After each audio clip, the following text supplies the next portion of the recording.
कि एगो लइका हमार बा कमाल के ग्रीटिंग नया साल के लुकौले बा बस्ता अपना के दाल भात बुढ़िया के रगरा सूती उठी होखे पतोहियन में झगड़ा टेढ़ होखे अंगूरी हाथ लगे नाचे बेटा भतार के चबाली से कांच कि सुन भइल घर गइल लइका गुहाटी सास को है रानी पतोही पुतकाटी।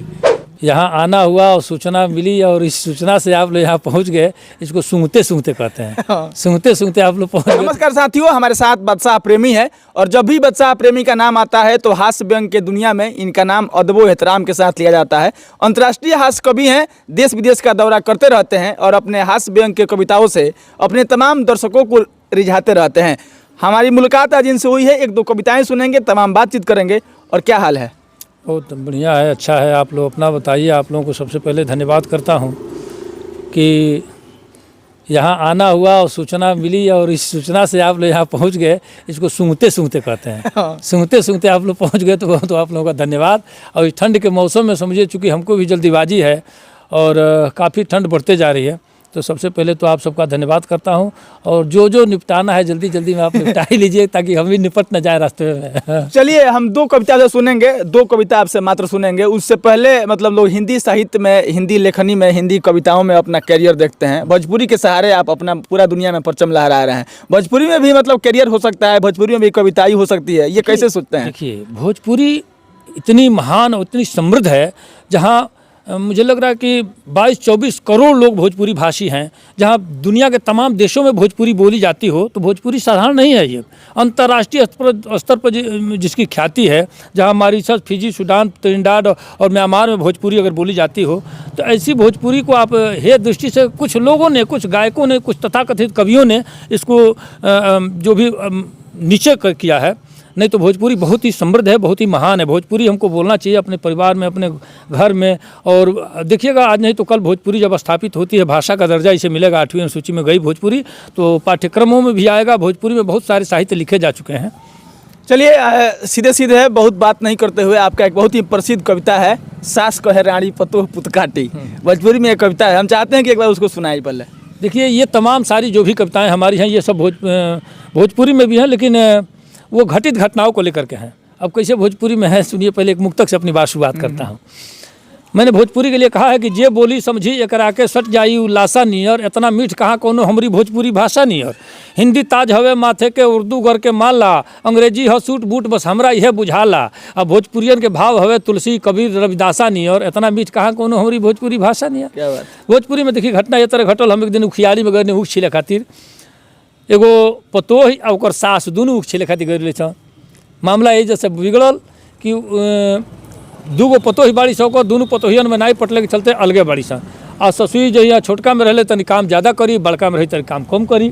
अब ये जैसे झगड़ा बिगड़ल, ऊख छिले खातिर जब खड़ा भनी तले ओकर बड़की पतोहिया हमके ऊखिए से खोदलस, कल से बाबा दह तनी हमरी में रह ले तो खाली कहरे ले या खा ले। आ छोटका में बिया तो 3 पढ़ो ले जा, सौजा ऊख कटले बिया, कीड़े पड़ी। अब कीड़ा पड़ले के सुनते बुढ़िया एकदम भगभगा गई, एकदम उठौलस गणासी, कहल तोर मांग फाड़ देव। उन सब कहे तोर मांग फाड़ देव। अब दोनों ओर से रण हो पुतो लगल होकर बीचे में हम रहनी, कहनी कि अगर वो चलावे तो वो हमरे फाटी, आई चलावे तो हमरे कपार फाटी। हम कहीं से बचब नहीं, हम ये बगलू रहे है, बगली रहे। हम कहनी ये भैया ऐजा से बढ़िया गेड़ गणासी हो जा छोड़ के भागे नहीं घर है। कविता एगो लिखनी जी, सीधे सीधे सुनी कि सुन भइल घर गइल लइका गुहाटी। गुहाटी आसाम में एगो जगह बा जहाँ दोनों लइकवा एक साथ रह के साग भाजी के धंधा फुटपाथे पर करल सन। भवन में पटेला, पतोहियन में नाई पटले के चलते अलगा बन सन। कि सुन भइल घर गइल लइका गुहाटी, सास को है रानी पतोही पुतकाटी। दूगो पतोही एगो सास मर के की, केकरा के छोड़ी या केकरा के छेकी। पलटा या करछू लड़ाई में टूटे, लौड़े के आदत नायकनी के छूटे। छोटकी में खाई तो बड़की उलाटी, सास को है रानी पतोही पुतकाटी। अपना के दाल भात बुढ़िया के रगरा सूती उठी होखे पतोहियन में झगड़ा टेढ़ होखे अंगूरी हाथ लगे नाचे बेटा भतार के चबाली से कांचे। आ गाड़ी उठावना हमारी परिपाटी, सास को है रानी पतोही पुतकाटी। कि भरल बाजारी में लौड़े से दूनो, कौनो से कौनो ना मांगे ले नूनो। ऊख छिले जाली से एक साथे जहिया, मारी गाड़ी झगड़ा बोझल जाला तहिया। अब भाजे गणासी कपार चाहे फाटी, सास को है रानी पतोही पुतकाटी। कि बाड़ी से ई दोनों बड़की पिटाहुर, बुढ़ियो बजकड़ी है ढकचे ले माहुर। नतियन के कहे ले सुअरी के छावना, रोजे मिमोरी के लगावे ले लावना। बुढ़िया नतियन के कहेले सुअरी के छावना, रोजे मिमोर के लगावे ले लवना, गाड़ी में एकरा से केहू ना आटी, सास कहे रानी पोतोही पुत काटी। असल में सासू पोतोही में विसंगत एगो ही होला, सास माने जो पोतोही के सांस नहीं लेवे दे, पोतोही माने जो उनका के पतोही की तरह वो ही दे। यही से ये लोग में मिट्टी जल्दी बैठेला नहीं सासू और पोतोही में। तब कहने कि हफ्ता में 3 दिन अलगे बनावे बुढ़िया दोनों कुल के छोड़ के, हफ्ता में 3 दिन अलगे बनावे, छोटकी के छोड़े तो बड़की पोल्हावे। अम्मा जी कहले पर खूब अगरा ले बुढ़िया। हाँ, अम्मा जी कहले पर खूब अगरावे ले, अंडा उड़ावे को शुरुओं से खा ले। अब बोझा के गिंड रोज काट देले छाटी, सास कहे रानी पोतोही पुत काटी। आ खुश रहे कहियो तो चले ऐंठ के, कहियो चुआवे ले लुबका बैठ के।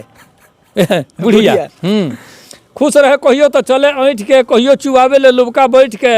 लड़का सलाम करे बाहर से जाके, कहे ले ओने ऊपर पर जाके।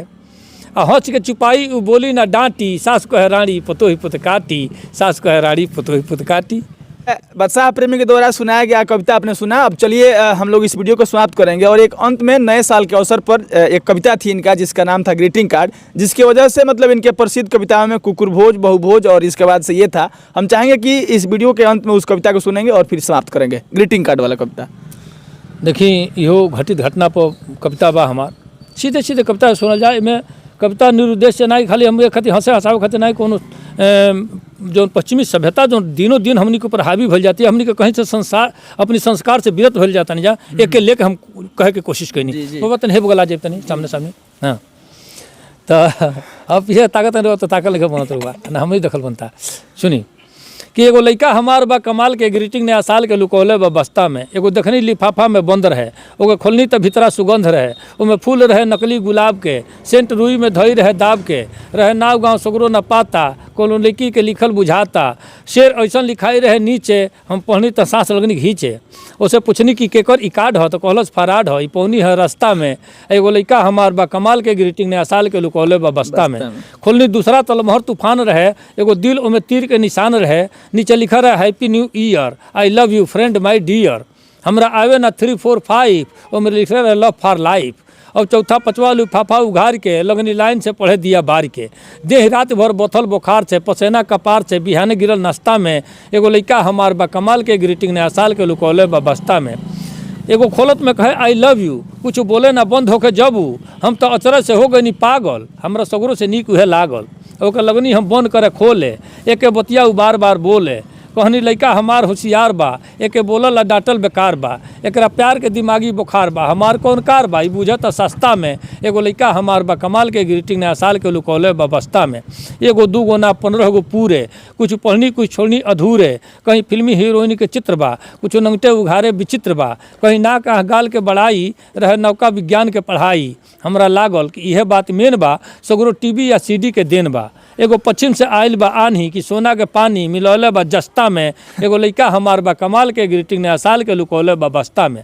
आखिर कड़ी हमरा असली तकलीफ बाटे ई है, और सो कैसे परीक्षा ही दी है। जब उठा ले 36 गो 20 है, अब डांटब तो आँख लगे मी से। रह कतहूँ तो पास होकर जाके, बगैर जूता चप्पल बचा के। पढ़ कुछ तो फेल मत हो खो, तनी आगे पीछे देखिए के खो खो। क्या बात है। हमरो इहे डगरिया बा रोज के, बैठ गनी खोज के, सवाद सजी खस्ता में। एगो लड़का हमार बा कमाल के, ग्रीटिंग नया साल के लुकौले बा बस्ता में। चलिए हम लोग इस इंटरव्यू को, इस वीडियो को समाप्त करते हैं। बाकी आप देख सकते हैं हमारे साथ ये बादशाह प्रेमी थे, अंतर्राष्ट्रीय हास्य व्यंग के कवि हैं और अपनी कविताओं से पूरे देश दुनिया में छाए रहते हैं। इनके द्वारा सुनाए गए कविता और हमारी इस वीडियो को लेकर के आपकी क्या राय है, प्रतिक्रियाएं आपकी अपेक्षित है। मिलेंगे नए वीडियो में, तब तक के लिए धन्यवाद।